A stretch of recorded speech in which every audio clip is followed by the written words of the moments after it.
The Queen Bee and Her Men by Emily LeBlanc. Fade in. Daytime outside the national park. Penn, in his 20s, dressed in full hiking gear, frantically runs down a trail in the middle of a forest. He looks every which way, his hand clenches a piece of paper. He finally spots her. Callie, in her 20s, a little less decked out than Penn as far as gear goes. She's off the trail and looks at a hole in the ground. Callie! Shh! I just saw the cutest turtle. That's fantastic. We've got to keep moving. It may come back out. It may be dangerous. A turtle? You're bleeding. Shh! What? Callie looks down. A small stream of blood pours from her calf. Must have been the killer turtle. Penn, not amused, pulls a Band-Aid out from his backpack. It's fine, really. Penn tends to her ankle, finishes, checks his watch. All right, let's keep moving. We're already 15 minutes behind schedule. They walk back on the trail. Well, do we have to leave by 3? Penn marches on, staring at the piece of paper. It is a hand-drawn map of the forest with an X marked on it like a treasure map. Callie rips the map out of his hands. Hey! Hey! Do we have to leave by 3? Yes, I want to beat the traffic. Do you also dangerous traffic? He reaches for the map. Callie moves it out of his way. It's a trail, Penn. You just follow the trail. There's a marker coming up. I don't want to miss it. Callie looks around the forest. But you are missing it. A scream is heard in the distance. Callie reacts. Penn checks his watch. You're unbelievable. Callie takes off the trail towards the scream. No, Callie! Penn takes off after her. The scream is heard again. Callie comes up to a little girl, 8 years old, dressed in a scout uniform. Penn grabs Callie and hides them behind a tree. Callie wrestles free from his grip. It's a little girl, Penn. Who is screaming? From what? Probably a turtle. Cal! Come back! Callie! Callie approaches the little girl. Penn follows her. Excuse me. The little girl spins around. What Callie. happened? Gran took my compass. What? What? The little girl talks quickly. I set down my compass in bed because I had to pee, and when I got back he took it. What's your name? Daphne? Daphne, you're a liar. Penn! Not? Gran doesn't exist. He does too. Who is Gran? The giant bear who's king of this forest? Duh. My point. Look, kid, I used to think he was real, but this forest doesn't have any bears. Wait, you what? I camped here when I was a busy bug. I'm a girl, so I'm a busy bee, and I'm not a liar. Yes, you are. Penn, stop. Daphne, are you with anyone? My colony is at our campsite. Well, we'll help you get back. No! What? We're not leaving her. But if you help me back, I won't get my Princess Bee badge. Please, just help me get my compass. The one Gran took? No, the one I'm holding in my hand. Yes, the one he took. Nope, sorry, we're not chasing after a non-existent bear. Callie hands Penn his map back. I'll help you, Daphne. He can't go too far off this precious trail. Cal, no! He grabs her arm. I'm not losing you. Keep this up and you might. She breaks free from his grip. Which way did he go? Daphne leads the way and Callie follows. They walk away from Penn, who calls out after them. He doesn't exist! Penn checks his watch. Torn, he takes off after Callie. Later, Daphne, Callie, and Penn walk in the middle of the forest. No trail in sight. I didn't know you were a busy bug. Penn nods. My father even led our colony. Callie points to the map in Penn's hand. That makes more sense. Not really. What is that? It's a map of the forest my father drew, He drew a map? Why? so I could find what he left me. Huh? He left almost everything to my sister. I got this map. And you're calling me a liar. Penn opens his mouth as a bear growls in the distance. This is not happening. Penn grabs Callie's hand, who grabs Daphne's. They slowly walk toward the sound. A beehive hangs from a tree branch ahead of them.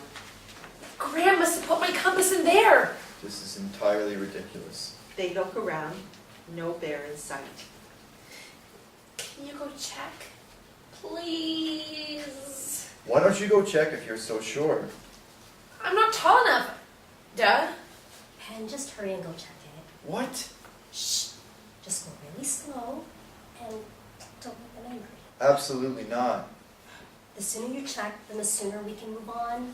Callie and Daphne stare at him. They are not budging. All right. All right. Ben makes his way slowly toward the hive. A bear growls again in the distance.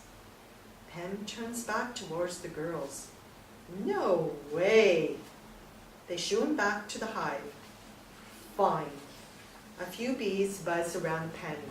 He stops a little ways back from the hive and cranes his neck to peer in. Something metal blocks the opening. Penn stares at it. Unbelievable. He slowly backs up and then runs to the girls. His face has changed. You stuffed it in there. Penn? I told you. Penn hands his backpack to Callie. You guys stay back. I'm going to break open the hive. Grab the compass and take off. What? Okay. Callie looks down at Daphne. When she looks up, Penn is halfway back to the hive. Penn, are you crazy? He breaks off a small branch from a tree. You are crazy.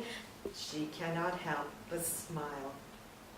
Penn approaches the hive a little closer this time. He stares at it, then whack! He breaks it open like a pinata. A dark cloud of angry bees swarm out. Honeycombs in the compass fall to the ground. Penn grabs the compass. The bees swarm him. He bolts off. He runs and runs. Bees sting him. He runs faster. Less and less bees surround him. He laughs freely. He's away from the bees, but keeps running.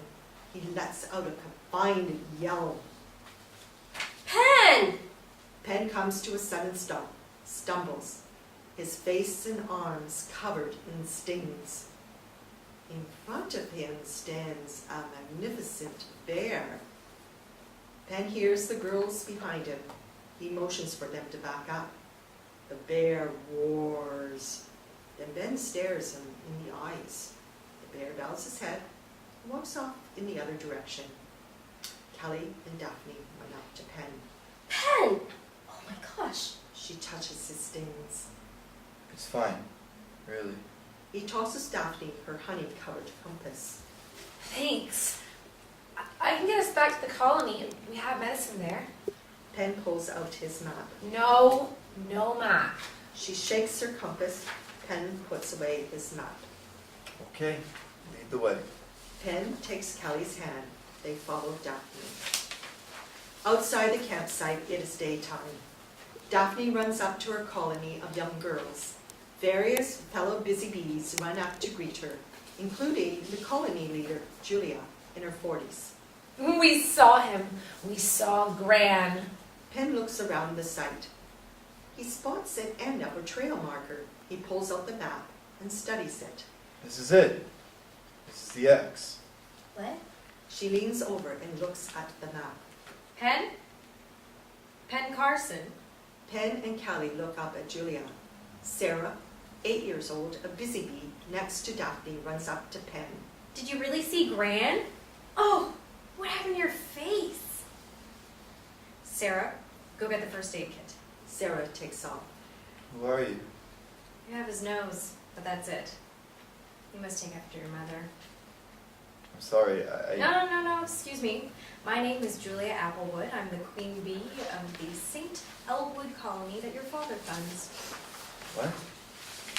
These are all the girls who come from families who aren't able to pay their dues, so he took care of it. Sarah returns with a first aid kit. Have a seat. We'll fix you up. See? They both point to their first aid badges. Penn is in shock. Kelly takes his hand and guides him to sit on a log. Sarah and Daphne apply ointment to his stings.